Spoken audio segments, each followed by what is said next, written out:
Hanggang ngayon ba, nasisigawan pa rin kayo ng backride mo tuwing may rides kayo? Siyempre, alam naman natin na sobrang mamahal na mga intercom ngayon. Alam mo ba na may nilabas na yung Mopox na sobrang affordable na intercom? At ito ang Y10 2X. Tignan mo naman, di ba? Sa looks niya, hindi mo akalaing mumurahin lang pala. Sobrang dali lang din gamitin.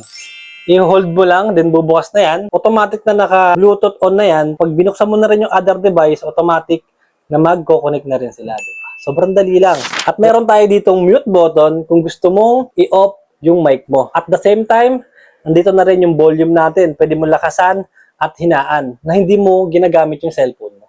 Siyempre, pag may intercom ka na, mas lalong masaya ang ride, di ba? Lalo na pag may backride ka at marami kayo. Isa pa sa kagandahan dito, pwede rin kayo mag-sound trip ng sabay nang parehas kayo ng pinapakinggan. At baka di ka maniwala na mura lang to.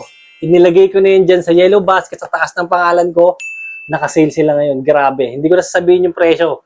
Magugulat ka na lang. So alam mo na, click the yellow basket. Ayos.